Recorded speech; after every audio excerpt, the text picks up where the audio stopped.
He's a smart engineer at the table. Let's see how he manifests.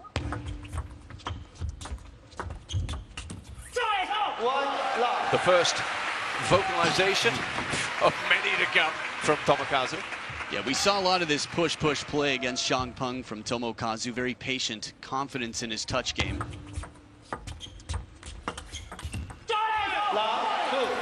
And 2 points in a row. Yeah, 2 points in a row now. He's allowed Kanak Ja the opening attack. Again, it might seem counterintuitive, but if you're that good at the touch game, you're so quick on the counter, do what works.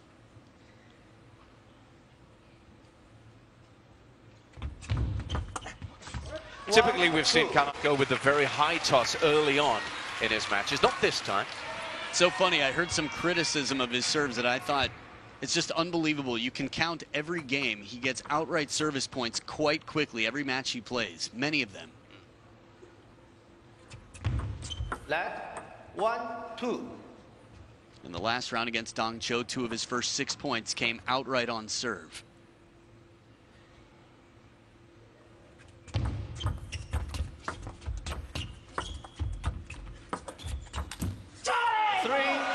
This bait, these handcuffs, Kanak will have to find a way to break because Tomokazu's very insistent on playing the passive game. So finally, an arcing spin shot to the baseline. How often do you say that? Tomokazu wants to play the passive, patient game. He normally likes to bring it, doesn't he? He's become more and more versatile. He's a quite aggressive player, but this comes with maturity. We have to remember, he's been beating the best in the game for over 8 years. 11 years ago, he beat 2 men in the top 100 in the world. He was only 11 years old.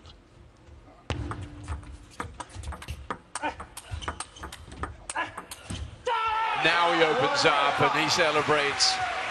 An outpouring there of emotion. This is a powerful start.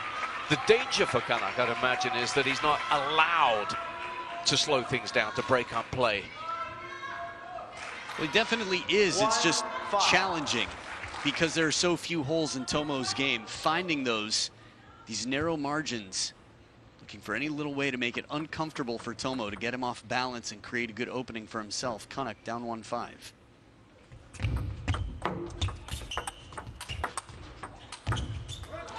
That will really give him a lot of confidence. Guarded optimism here. I think he'll take what he can get from it, but know that he's still got an uphill battle and a very tough job ahead. That pattern, he was quite unpredictable yesterday, which made him so effective. He'd strike twice to the backhand and then look for the hooking forehand.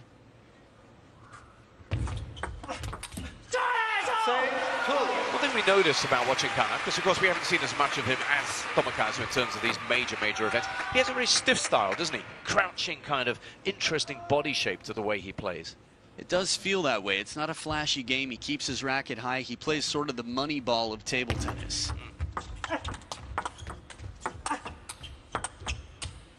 Meaning he plays the percentages. Exactly. It's a smart game. He does whatever he thinks will be most effective. And I think that's part of the reason he's so underestimated by fans around the world. In the United States, I mean, people can't stop talking about all the players he's taken down, from Chinese national team members, Lin Yunru,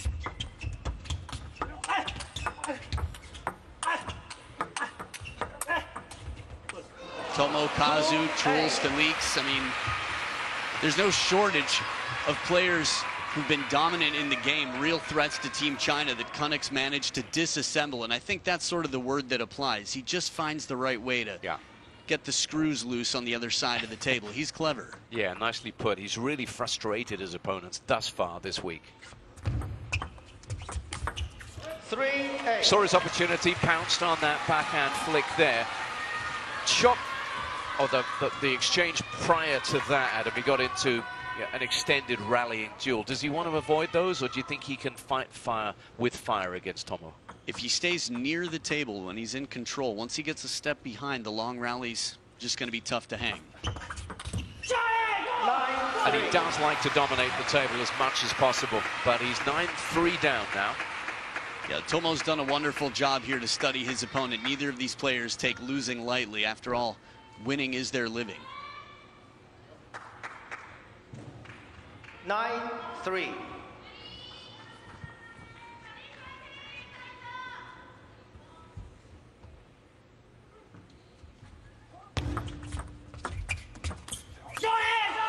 Well, he's on the verge of taking the first, Tomokazu Harimoto. It's been a job really well done in the way that he has assessed and exploited his opponent's game thus far. 7 game points. 4-10.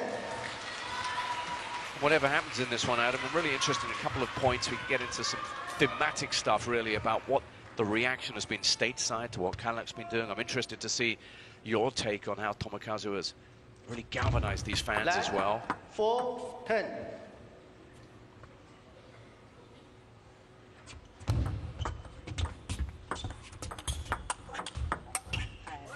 5-10. Nicely done. Yeah, the parallel here, a little bit more shallow. Watch where the ball comes down when Kanak plays it down the line. And then hooking in from this angle, you could see a little bit more.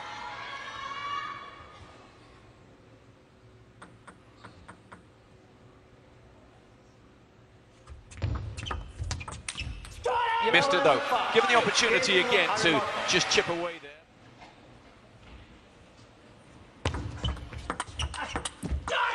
Just before we got a very close-up look at all of those fans, I was talking about the Harimoto factor here, and you know, we've seen a lot of support for the Chinese players here, a lot of noise in this arena, but whenever Tomokazu has played, we've seen a real increase in the volume from the Japanese fans in particular. He galvanizes support, doesn't he? Yeah, he's been the great hope for Japan in men's table tennis for the better part of a decade now. But also in terms of the way they engage, I mean, there's a cultural politeness to the way they support. We've even heard a bit more noise when he's playing, for example, a bit more rowdy support, dare we even say. Maybe they're following in his footsteps. They're inspired, taking a page out of the Harimoto book.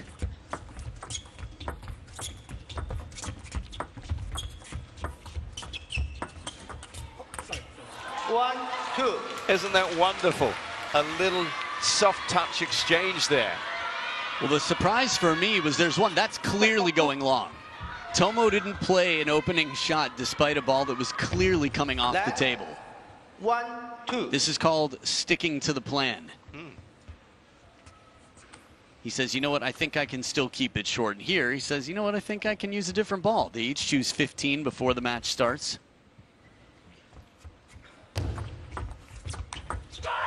Yeah, and that short ball gets put away. Whilst we're still painting with broad brushstrokes here in the relatively early exchanges in this semi-final, Adam, what's the reaction been like stateside to what Kanak is doing, the remarkable things he's been doing here in Japan this week? They're thrilled. They're all talking about it. Everybody's sharing on social media. That's my boy. I've known this guy since he was 9. As they should. I mean, he's been the talk for a while. 17 months out of the game, a lot of people would have crumbled. I mean, it's tough mentally. He couldn't watch the sport for 17 months because it just broke his heart to watch. And he came back qualified for Paris and has done incredibly well to climb the rankings. He'll skyrocket after this event.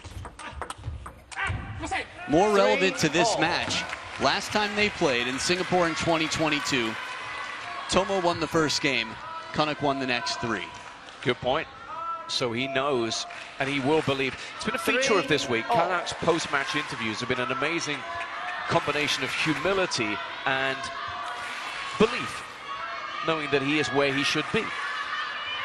Well, he's humble, he's very honest. You can hear it in his interviews, and he'll straight up say it. He's worked hard to get here. Oh. 3. Now, these two players have 2 of the best forehand flicks in the game. Tomo's demonstrated it here. Kanak, it hasn't quite come out yet. Good side topspin, comes back with interest.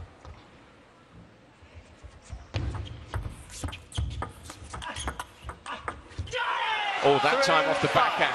Same place, same result. Little shallow on this one.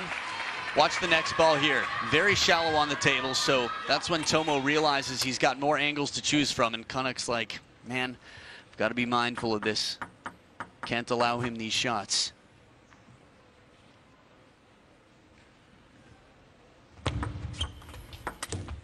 Off the high toss, looking to dominate the point. Doesn't quite go his way.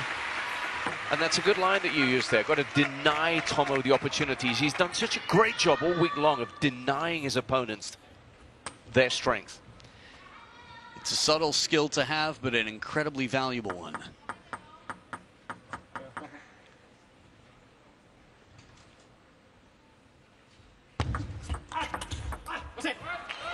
Nice change of pace here. The spin on the next ball. Kanak quick on his feet here to get some spin in. See, that wasn't a lot of backswing. It was just a little flick of the wrist there. It's interesting. He spoke literally directly to Seiya Nishikawa, his coach, then. Almost as if saying, right, make a note of that. We'll talk about that. Yeah, bookmark that for later. That's an important thing to do. I think whenever, like any school book, if you have trouble with the moment, you underline it, you circle it, you say, you know what? Especially in the business of problem solving. That's the third time, says Kanak. Such wonderful spin, a very thin contact here. Tomo finding some real effective shots here. A real length on this as well. Remarkable shot. Look at the placement. Right to the corner, the purple lines. 6 of the last 8 for Tomokazu in the body language right now. Kanak started the game well, but yeah, the momentum we just saw on screen gets us to where we are score-wise. It's a big difference, obviously, between a 5-gamer and a 7-gamer here. I can't recall the last time I saw that serve from Kanak. A high toss shovel to the short forehand.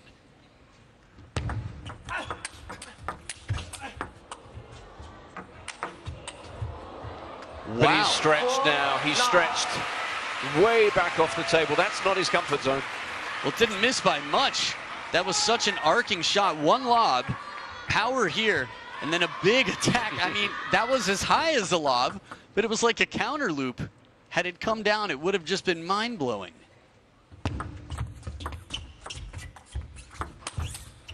He gets there. This is a tough point. Well played, Tomo, in perfect position here. Everything on the setup. Kanak thought he could commit. He handcuffed him. The step around, that usually wins the point. And the open table, nothing left to do. Kanak had gone all in on that last one. He actually ended up standing next to the net admiring the shot from Tomokazu, who still has 5 game points for a 2-game lead. Remember, it's a best of 7, but this would be a decisive early blow potentially. 6-10. Yeah, from where Kanak was standing on that point, even if he could have reached the ball, he would have had to volley it, which of course you're not allowed to do in table tennis. Or I guess you are, but your opponent gets the point, so there you go. 7-10. He's done it again. That's another game point saved. Just looking to frustrate, really. It's another outright service point. Subtle variation. Again, serves don't have to be flashy. If they look similar but they're different, No flash, please. then the receiver's got a tough job to do.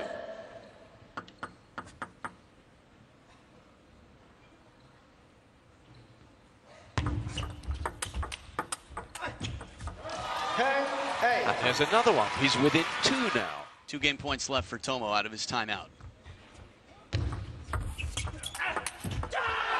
there you are. Harimoto. Calmed him down.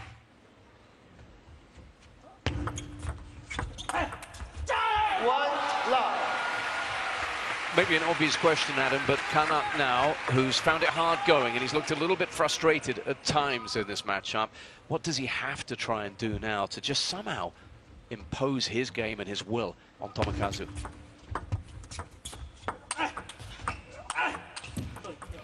Well, he does a better job of it here. He was immediately put on defense, but every shot is going to have clear intention. There is no loose play. There are very few lucky shots. You can't get away with much against Tomo. And this is what's gotten Kanak this far. In terms of his variety, in terms of his foresight, coming up with combinations and patterns to just chip away at the opponent.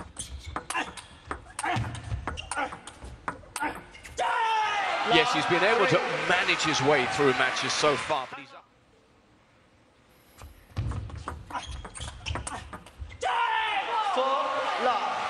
The quick decisions in that timing.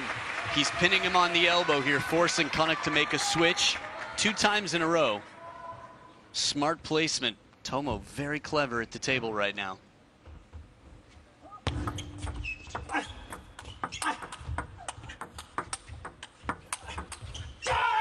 What was also interesting, the early exchanges in that coach-player chat involving Kanak, was that Jörg said to him, You said just now you couldn't find your rhythm, and he said right now you're playing exactly the rhythm that he wants. So Tomo's in his element right now. Yeah, this is what rhythm breaking is all about. This is why Truls Margaard has been so effective. Alexis Lebrun as well. 1-5. Sometimes to force yourself to play outside of your comfort zone, it's just a question of taking a really honest look at what's most likely to happen if you don't. Nothing is a better motivator than that. Your doom awaiting.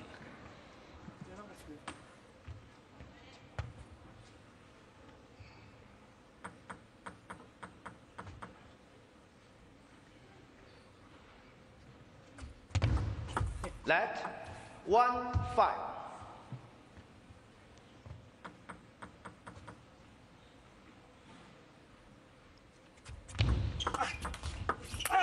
Good use of side spin, a brushing backhand here. Now this is something we saw it from Anders earlier in the event when it was trouble. He brought out more side spin. Truls, you don't go very long without getting heavy side spin in a point. But it's a good brush shot there to mix it up. Kanak throwing some side spin in the mix. 6-2. It's tough when all the answers, your opponent has them. Kanak's come out here with some clear ideas. Half long serve, allowing Tomo the backhand, but still looks a bit out of sorts at the moment. 7-2. Very much in sorts, Tomokazu Harimoto, and you get that sense once he builds momentum and he's noisy and he's got that kinetic energy, that bustle about his game, that he takes a lot of stopping.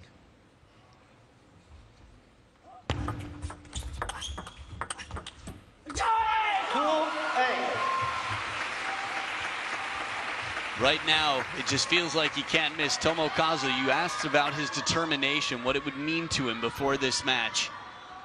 One, it's revenge. He said he was taking this as a challenge coming in, knowing that he had a losing record and lost their last encounter.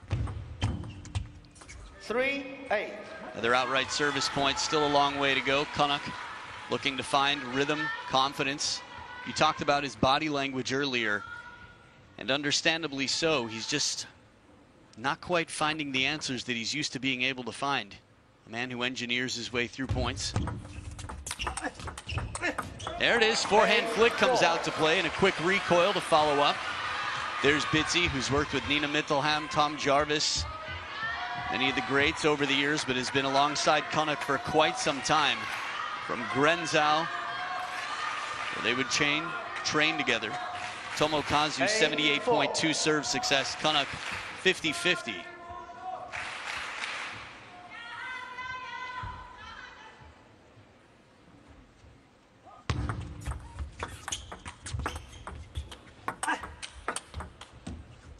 Change of pace from Tomo as he slows it down mid-rally.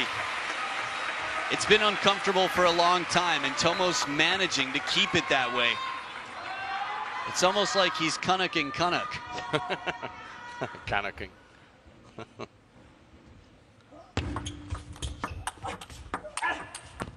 Oh, he's playing with a freedom, and he's playing with a flair and a vim, and he's beginning to think now, I'm sure, about, in just a matter of weeks, another major final. Remember, he got all the way to the final in Las Vegas, and it looks very much as if he's there. 6 game points for a 3-love lead. 11-4. Easy as that. He can't lose another game this match. 2 serves in a row. Last serve, last game. Looking for those long serves. Means coming down near your baseline, coming down at the opponent's baseline as well. He's taking his chances. He's following the orders.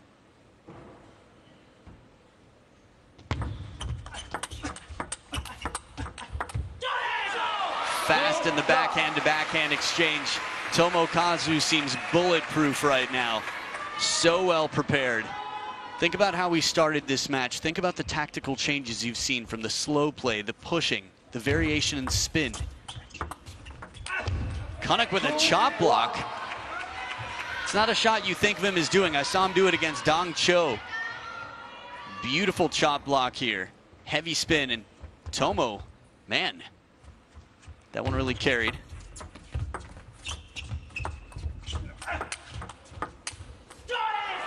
Again, taking his chances, playing out of the comfort zone is going to be a must here. Kanak Ja, the only requirement is something different. Both Jorg Bitsi-Gaio and Kanak Ja, of course, want this to work in their favor. So, anything different with incredible focus to try and take down just 1 point at a time. Unpredictable patterns here as Kanak sits on that backhand corner, pivoted for a forehand. The danger is Tomo punches forward the other way, but Kanak plays it wide enough to shut it down. Remember, Tomo's been playing a nearly flawless game so far. The closest 11-8, the other two 11-5 and 11-4.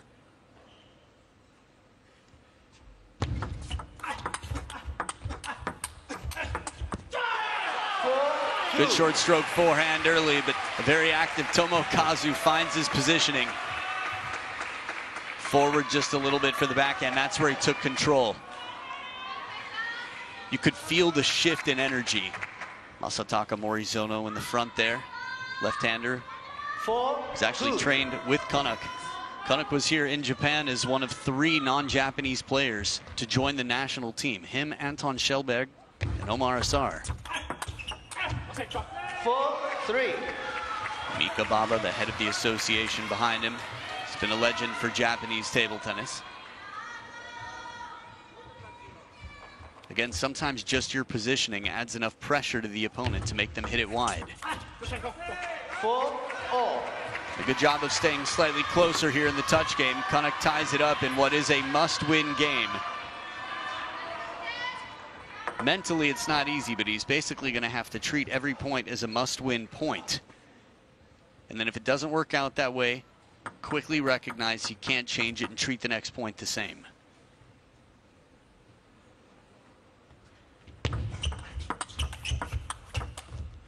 Well, now, good cover of the middle.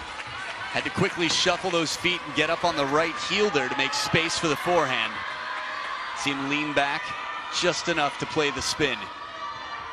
It's a bit of a compromise, sacrifice, but it all pays off.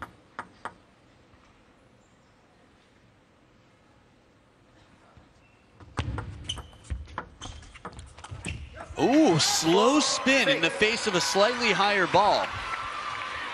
Many people's impulse in this moment at this level would have been to rip that ball as hard as you can. But instead, Kanak plays for positioning. He slows it down, gets himself right centered on the table to cover the line. 5-6. Well, it's not always going to work out. I still think Kanak is playing with clear intention here, and it's worked for him to get up to 6-4. Tomo making his way back in after a deep push to the backhand.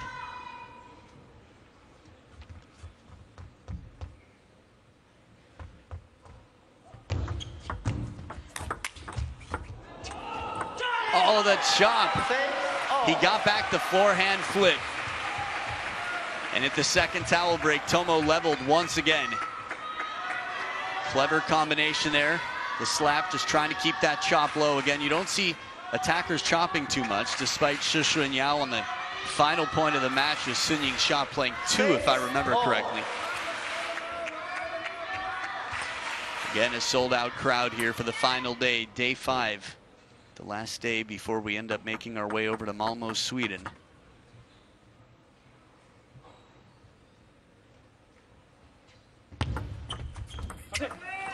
Fast and wide.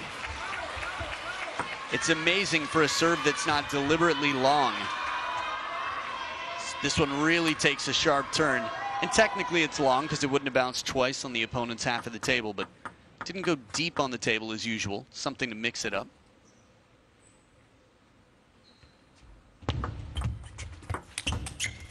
Forehand flick kill, 2 points in front. Last time Tomo was at a deficit like this, he quickly changed it up, recovered it. Remember, 2 of the best in the world at this forehand flip.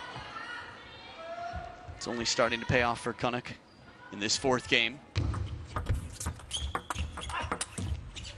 Good pressure from Tomo on the backhand. I'm still excited thinking about how much conversation there's been about Tomokazu from yesterday's match. A lot of eyes watching this right now. A lot of feelings in the air. Oh, inside the table, so wristy. Not risky, but wristy. Maybe a bit of both. He really tucks back. Keep your eyes on the wrist. Tomo there bends it way back and then snaps through for the racket speed. Just like the last time, it's up to Kanak here. The business end of the game to cross the line first to extend this match.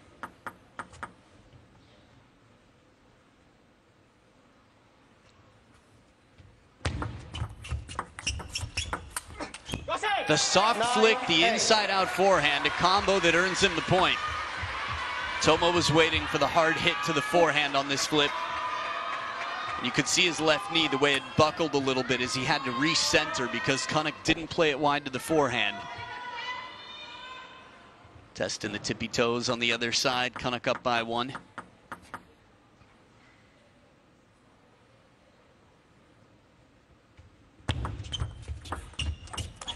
Soft hands again as he cradles the ball, comes around the side of it and leaves it behind the net half long. 2 game points. Now the pattern has been 6-4 to 6-6, 8-6 to 8-8. It's 10-8. Kanak looking for a pattern change here at the 3rd towel break. Body language, a little shift here. Say Kishikawa, the new head coach for the men's team. It's been a few months now.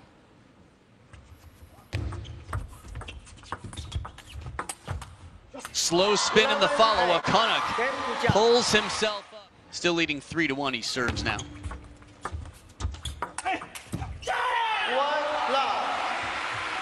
You might recall a lot of points like this throughout the match. A long push to Kanak for the opening, and then Tomo with the counter to win the point.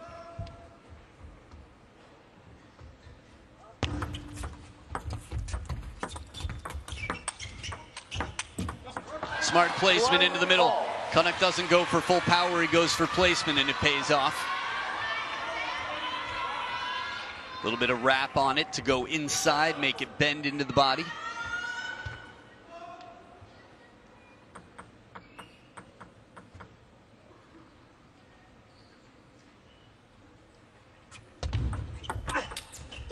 Strong inside the table with the backhand. Tomokazu for years was talked about as one of the best backhands in the game. With the rise of Lin Shidong, of course Fan Zhendong over the years, stealing some of that spotlight. Lin Minru on receive. These are players who have demonstrated absolutely demonstrative, powerful backhands inside the table, but Tomokazu on that short list. As he's developed over the years, his game has simply gotten more and more complete, which calls less attention to any one element of his game. Invested in spin here. Again, variation. Playing full power does not always work out to your advantage. Kanak here with about 70, a nice compact forehand spin.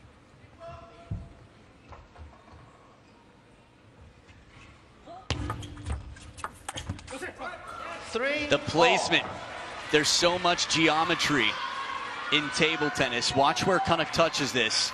So now the obstacle is the back corner, so Tomo can't get a full swing on that and tries to modify for placement. Very clever play from Kanak. 3-0.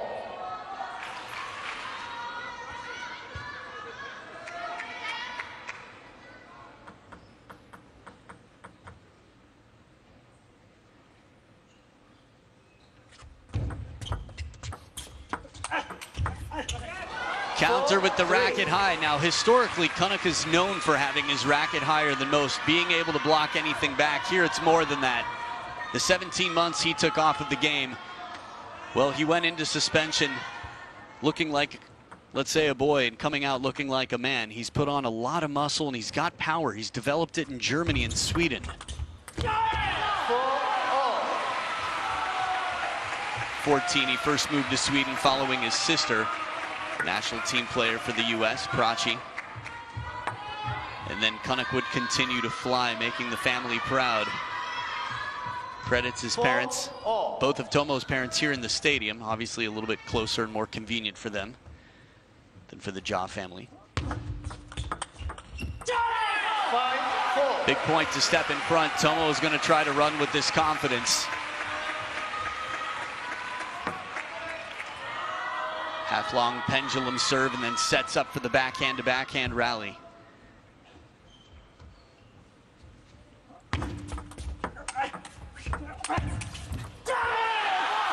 As soon as the second ball comes down shallow, Tomo's taking control.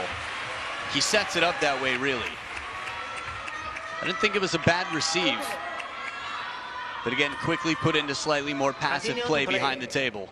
4-6. An occasional slap here and there. Kanak will do what he can when he gets behind the table to try and counter, put some pressure on. He's going to work to stay close where he can. That's 4-6. Isn't it crazy how well they can control the ball, just slow it down, yet still put relatively heavy topspin on it?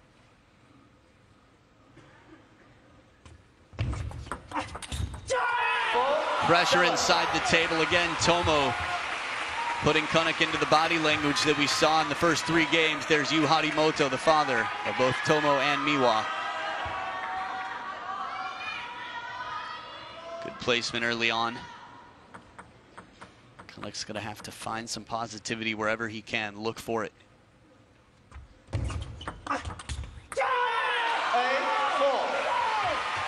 But it's a chokehold right now. Tomo keeping the body language on the other side. A bit deflated. It's tough. Players know the reality when times are tough. Kanak's mom, not only a hypnotist, but a mindfulness expert.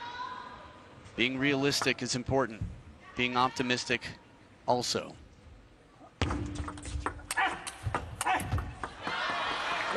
It's going to be a tough way to win points, but Kanak manages with 1 here, blocking from a step and a half behind the table percentage-wise. I don't think that is going to be the consistent way that he does it if he wins more points. Big second serve here to keep the momentum.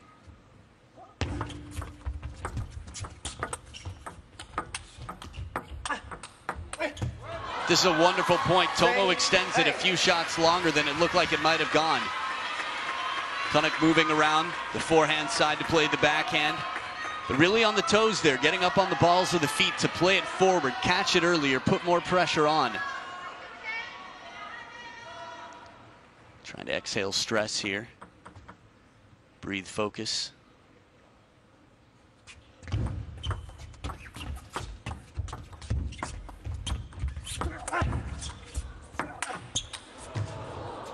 The swat doesn't miss by much.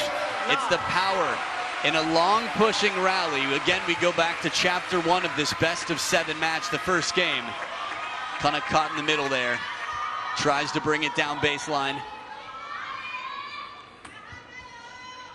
Again, patient play. 6 of the last 8 points for Tomokazu Harimoto when he's 2 away from a spot in the final.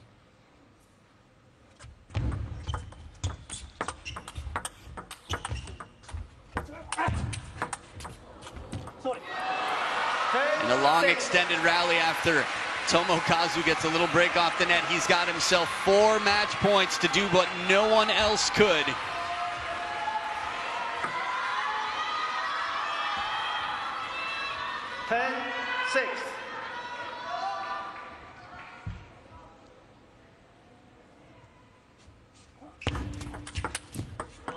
Step around with the back against the ropes. Kanak saves 1 match point. Haven't seen too much of that shot throughout this match. You could probably count on one hand how many times he stepped around a long serve for a forehand to win the point. Stop. A little sweat control out here, a little table cleaning.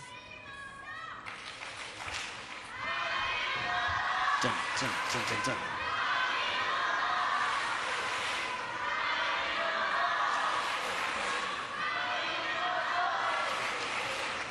Seller. 3 match points left. Tomo with his second serve here.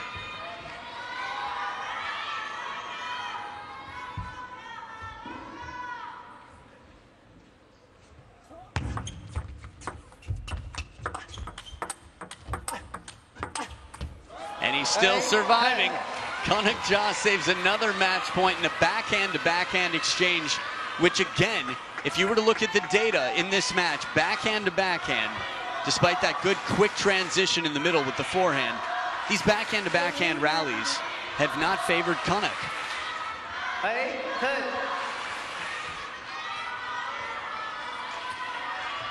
Point for point fights here, service game. Back on his blade.